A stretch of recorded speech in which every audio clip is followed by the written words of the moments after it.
قرآن شروع ہوتا ہے الف لام میم ذالک الکتاب لا ریب فیہ ھدی للمتقین. یہ جو رمضان ہے اس کو قرآن کے ساتھ بہت مناسبت ہے. یہ ایک دوسرے کے دوست ہیں.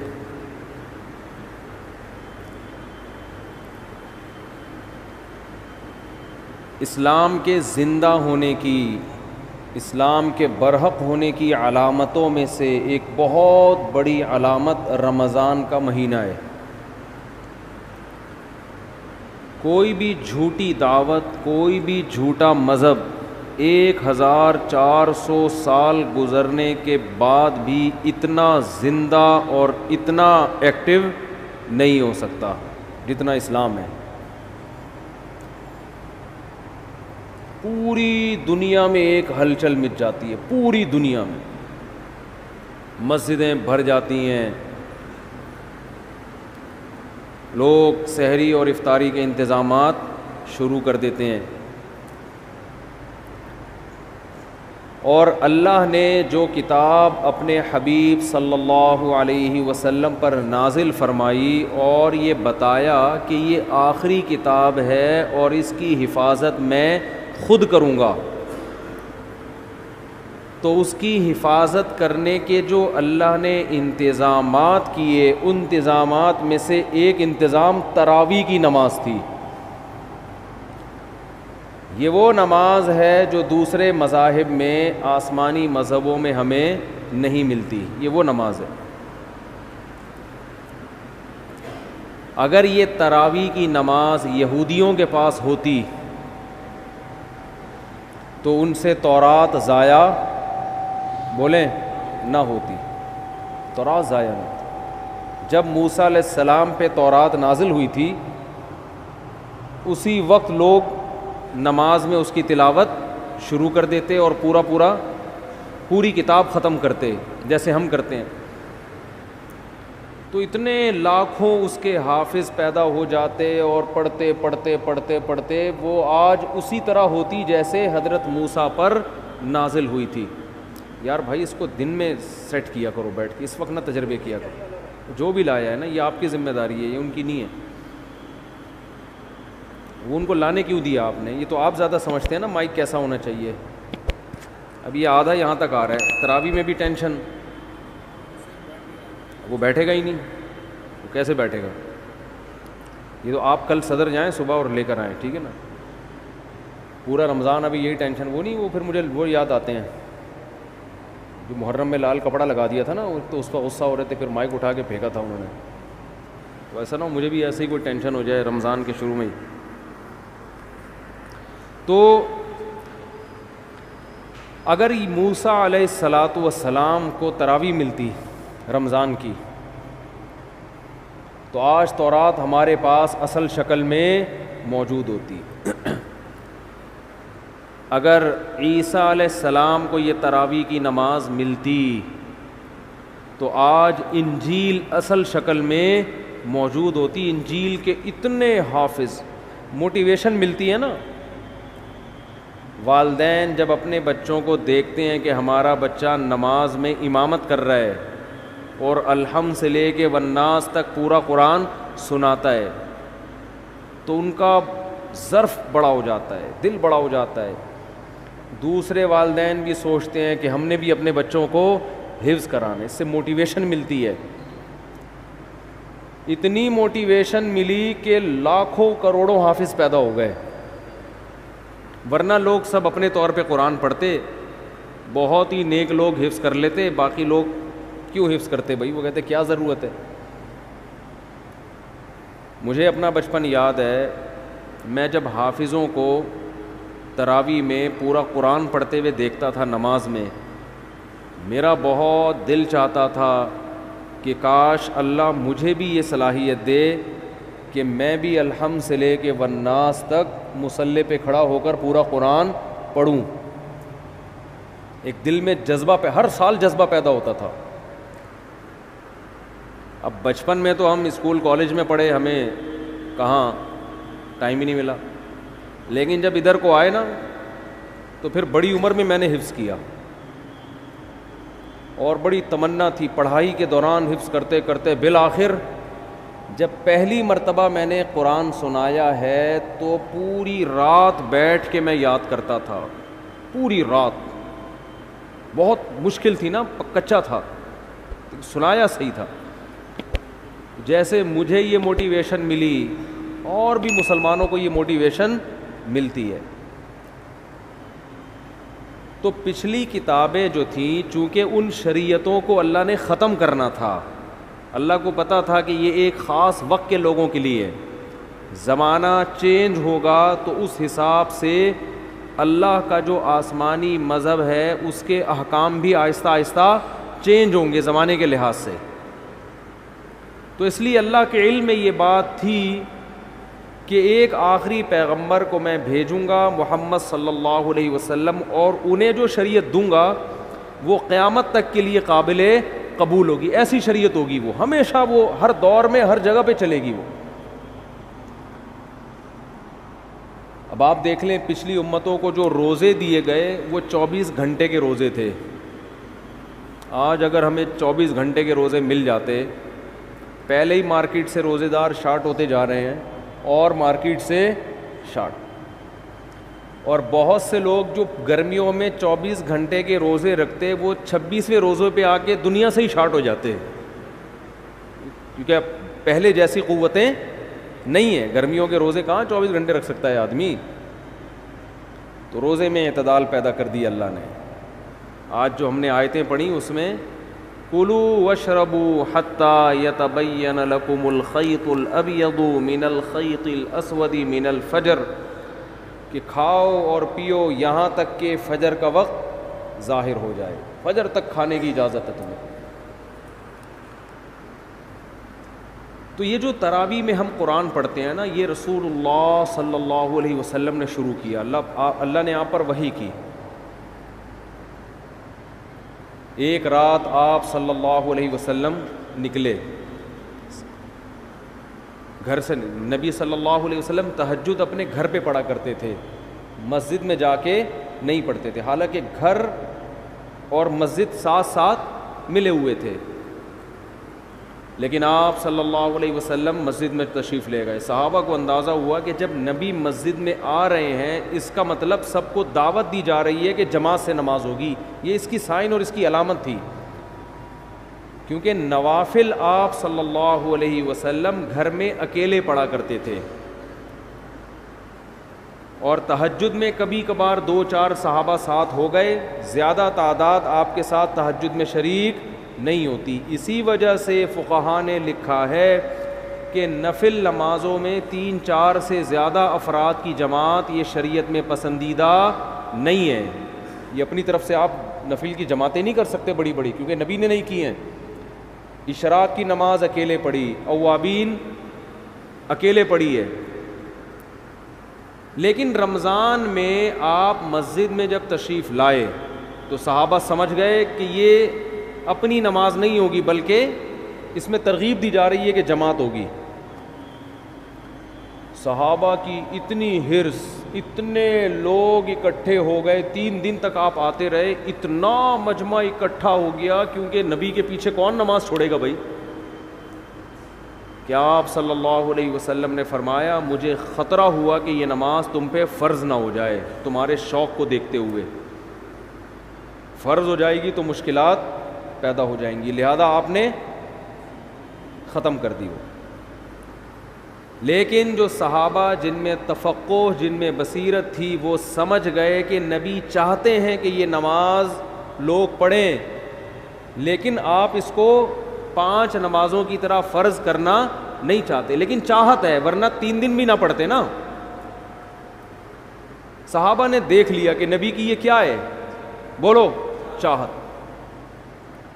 اس لیے نبی صلی اللہ علیہ وسلم کے دنیا سے جانے کے بعد جیسے ہی رمضان کا چاند نظر آتا صحابہ مسجدوں کا رخ کرتے. حالانکہ تہجد صحابہ گھر میں پڑھا کرتے تھے، مسجدوں میں نہیں پڑھا کرتے، اور تہجد میں بڑی بڑی جماعتیں نہیں ہوتی تھیں. صحابہ سمجھ گئے کہ یہ نبی کیا چاہتے ہیں، اس نماز کو امت میں رائج کرنا چاہتے ہیں. اس وقت صحابہ نے اس کو الگ سے کوئی نام نہیں دیا تھا، الگ سے کوئی نام نہیں دیا تھا، بس قیام اللیل رات کی نماز ہے، رمضان میں جماعت سے ہوگی ہے۔ ایسی صحابہ کرام کی حرص تھی اس نماز میں، کیونکہ بدعت نہیں تھی، کیونکہ دیکھ چکے تھے نا نبی کر چکے ہیں، کہ حضرت ابو بکر کے دور میں سب جماعتوں میں بٹے ہوئے ہوتے تھے، سارے صحابہ چونکہ حافظ نہیں تھے، حضرت ابو بکر، عمر، علی، عثمان، چاروں صحابہ رضی اللہ عنہم یہ حافظ تھے، ان کو مسجد میں جماعت سے پڑھنے کی ضرورت بولو نہیں تھی، کیونکہ تراویح کا بڑا مقصد ایک یہ ہے کہ جس کو قرآن یاد نہیں ہے وہ حافظ کے پیچھے قرآن سن کر اپنے قرآن کا دور مکمل کر لے۔ حضرت عمر یہ نماز گھر میں پڑھا کرتے تھے، اور علماء کہتے ہیں کہ جس کو قرآن یاد ہو اس کے لیے خود سے تراویح پڑھانا یہ کسی کے پیچھے پڑھنے سے بہتر ہے۔ سمجھ رہے ہیں کہ نہیں سمجھ رہے ہیں؟ نہیں یاری میرا خیال ہے بات سمجھ لیں، ابھی تو آپ کے اچھے بھی سمجھیں گے انشاءاللہ۔ آواز گونج تو نہیں رہی نا؟ گونج رہی ہے، بہت گونج رہی ہے یار، کچھ کرو یار اللہ کا واسطہ، مجھے سمجھ میں نہیں آ رہی، رمضان آتے ہی ٹینشن اسٹارٹ۔ تو جو حافظ ہے نا، حافظ جو خود پورا قرآن پڑھ سکتا ہے، اسے چاہیے اپنی الگ جماعت کرائے، الگ جماعت، تاکہ اس کا قرآن کیا ہو جائے، پورا ریپیٹ ہو جائے۔ جو حافظ نہیں ہے وہ حافظ کے پیچھے پڑھیں، صحابہ یہی کیا کرتے تھے۔ نبی نے فرمایا نا 73 فرقوں میں سے جنتی کون ہے؟ جو میرے اور صحابہ کے طریقے پر۔ تو صحابہ کیا کرتے تھے، حضرت ابو بکر کے دور میں جو قاری اچھا لگتا کہ بھئی آپ زیادہ اچھا پڑھتے ہو، چلو بسم اللہ کرو، آگے کھڑے ہو، ہم آپ کے پیچھے نیت باندھتے ہیں۔ یہ رمضان کے علاوہ یہ کام نہیں ہوتا تھا۔ اگر رمضان کے علاوہ ہوتا نا، حضرت ابو بکر روکتے، بدعت کہہ کے روکتے اس کو کہ یہ تم نے کیا شروع کر دیا نیا کام۔ حضرت ابو بکر کے دور میں تراویح کی نمازیں ہوئیں، لیکن سب نے اخپل طریقے سے پڑھی ہے، جماعتیں ہوئیں، ایک مسجد میں کئی جماعتیں ہوتی تھیں۔ بھائی مجھے یہ والا قاری پسند ہے، اس کی آواز اچھی ہے، چلو بھائی آ جاؤ۔ مجھے وہ والا اچھا لگ رہا ہے، اس کی آواز اچھی ہے، چل بھائی میں اس کے پیچھے پڑھوں گا، آپ اس کے پیچھے پڑھیں۔ بعض لوگ اسپیڈ کو دیکھ رہے ہوتے ہیں، آواز کے بجائے کس کو دیکھتے ہیں؟ بھائی فلاں کی اسپیڈ تیز ہے، ہم اس کے پیچھے پڑھیں گے۔ امید ہے صحابہ تو یہ نہیں کرتے ہوں گے اسپیڈ، ٹھیک ہے نا، وہ کون زیادہ اچھا پڑھتا تھا۔ تو حضرت ابو بکر کے دور میں جتھوں کی شکل میں کئی جماعتیں مسجد میں ہو رہی ہیں، یہ رمضان کے علاوہ نہیں ہوتی تھی، ہوتی تو روکتے ان کو نا حضرت عمر کے، بھی کیا بدعت شروع کر دی ہے، لیکن حضرت ابو بکر نے ان کو روکا نہیں، کیونکہ جانتے تھے کہ نبی سے یہ ثابت ہے۔ حضرت عمر رضی اللہ تعالیٰ عنہ کا دور آیا، آپ رمضان میں مسجد میں آئے، رات کے وقت دیکھا کوئی ادھر نماز پڑھ رہا ہے جماعت سے، کوئی ادھر پڑھ رہا ہے، کوئی ادھر پڑھ رہا ہے، ایک رونق مسجد میں۔ حضرت عمر نے فرمایا کہ یہ ایک امام کے پیچھے جمع ہو جائیں تو کتنا اچھا ہو، ہر آدمی اخپل طریقے سے کیوں پڑھ رہا ہے بھائی؟ مسجد میں کیا ہونا چاہیے؟ بولو، ایک امام، ایک بڑی جماعت ہو نا، کیونکہ نبی صلی اللہ علیہ وسلم نے رمضان کی راتوں میں جو 3 دن تراویح پڑھی، وہ مسجد کو ایک رونق دی ہے، اور وہ ایک امام تھے اور ان کے پیچھے سب نے نماز پڑھی ہے۔ تو مسجد کی رونق اس میں ہے کہ ہر آدمی اخپل طریقے سے کسی امام کے پیچھے نماز پڑھنے کے بجائے ایک امام کے پیچھے بولو نماز پڑھے۔ وہ دن اور آج کا دن مسجد حرام میں بھی اور مسجد نبوی میں بھی ایک ہی امام کے پیچھے تراویح ہوتی چلی آ رہی ہے۔ جتنی رکعتیں حضرت عمر نے حکم دیا تھا نا امام کو پڑھائے، نہ ان رکعتوں میں کمی بیشی ہوئی اور نہ اس طریقے میں کمی بیشی ہوئی جو طریقہ حضرت عمر نے شروع کیا تھا۔ اب اس میں علماء 2 حصوں میں بڑھ گئے۔ بعض علماء نے کہا کہ حضرت عمر رضی اللہ تعالی عنہ نے جو ایک امام کے پیچھے لوگوں کو جمع کیا تو اصل حکم یہ نہیں تھا، اصل یہ تھا کہ ہر آدمی اپنی الگ جماعت کرا سکتا ہے۔ لہذا ان علماء نے کہا، جیسے کہ بعض سعودی عرب کے علماء کی رائے ہے کہ آج بھی تراویح میں مسجد میں 2 جماعتیں جائز ہیں. یہ بعض علماء کی رائے ہے کہ بھئی حضرت ابو بکر کے دور میں کتنی جماعتیں ہوتی تھیں؟ بہت سی جماعتیں ہوتی تھیں. لیکن جمہور کا قول یہ ہے, جس میں حنفی بھی شامل ہیں, حنفیہ, کہ ٹھیک ہے ہوتی تھیں, لیکن جب حضرت عمر نے اس کو ختم کر دیا اس سسٹم کو, اور باقی تمام خلفائے راشدین نے, حضرت عثمان, حضرت علی نے دوبارہ وہ 2 جماعتیں شروع, 2 یا زیادہ جماعتیں نہیں بلکہ ایک امام کے پیچھے, تو اب حضرت عمر کے فیصلے کے بعد ایک مسجد میں تراویح کی 1 سے زیادہ جماعتیں جائز, بولو نا, نہیں ہیں. کیوں جائز نہیں ہے؟ رسول اللہ صلی اللہ علیہ وسلم نے فرمایا علیکم بسنتی و سنت الخلفاء الراشدین المہدیین, کہ میری اور خلفائے راشدین کی سنت کو لازم پکڑو. بات سمجھ میں نہیں آ رہی میرا خیال ہے. تو جنہوں نے خلفائے راشدین کی سنت کو نبی کے کہنے پہ لازم پکڑا, وہ مسجد میں کتنی جماعتیں کرتے ہیں؟ 1. اور اس میں رونق بھی ہے. اور بعد کے خلفائے راشدین نے حضرت عمر کے اس کارنامے کو بہت سراہا.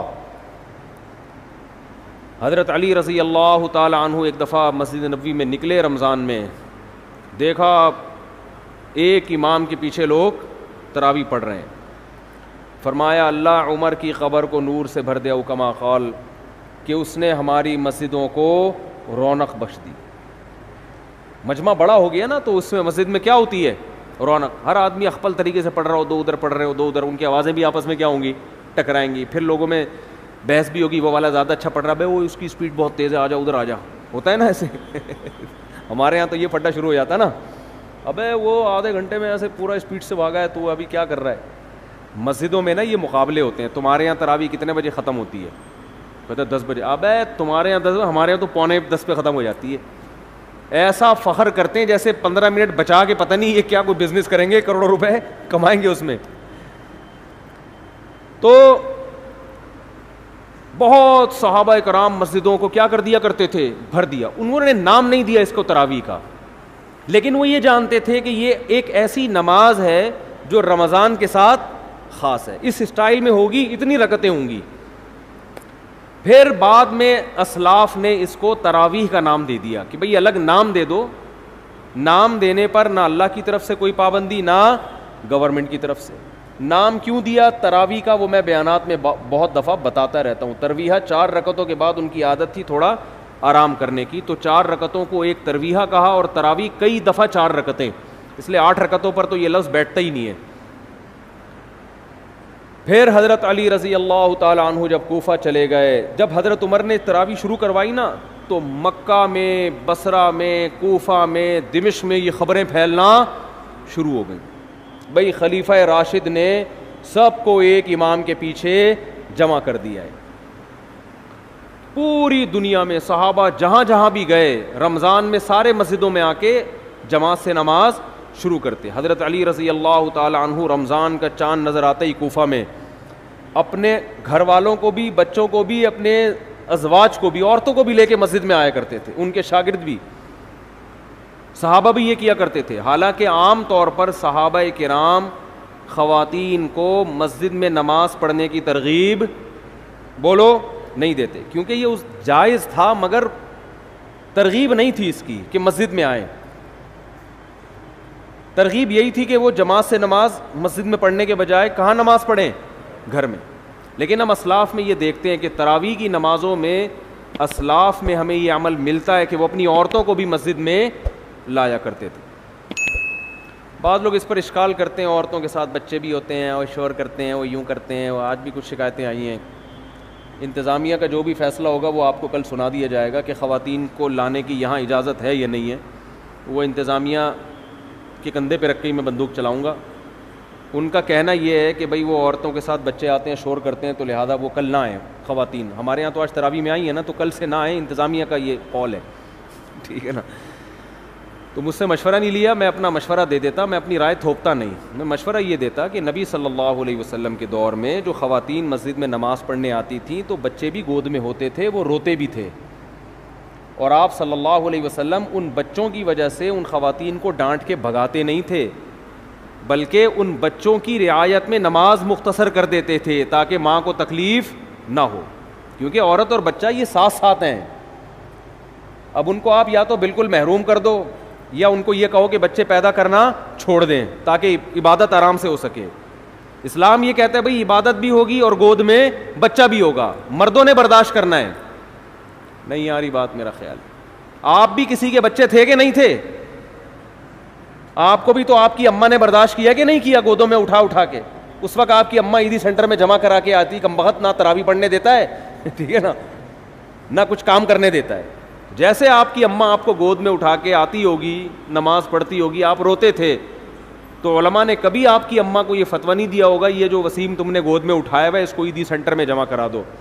سب نے یہی فتویٰ دیا کہ اسی کو گود میں لے کے نماز آپ نے پڑھنی ہے، یہ روئے گا تو ہم آپ کی رعایت کریں گے. بہرحال جو بھی فیصلہ ہوگا وہ بتا دیا جائے گا، کیونکہ یہ ایک اختلافی مسئلہ بھی ہے، خواتین کا مسجد میں آنا نہ آنا. میری اپنی ذاتی ایک رائے ہے، وہ تفرد ہے میرا، فیصلہ وہی ہوگا جو ہوگا فیصلہ. تو حضرت عمر رضی اللہ تعالی عنہ نے جو شروع کیا، مسجدیں کو رونق بخش دی، اور حضرت نبی صلی اللہ علیہ وسلم حضرت جبریل کے ساتھ تراویح میں جبریل کے ساتھ رمضان میں قرآن کا دور کیا کرتے تھے تاکہ قرآن آپ کو یاد رہے.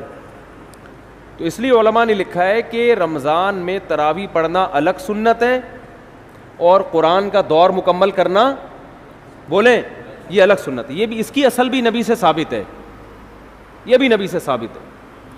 اس کا نتیجہ کیا نکلا؟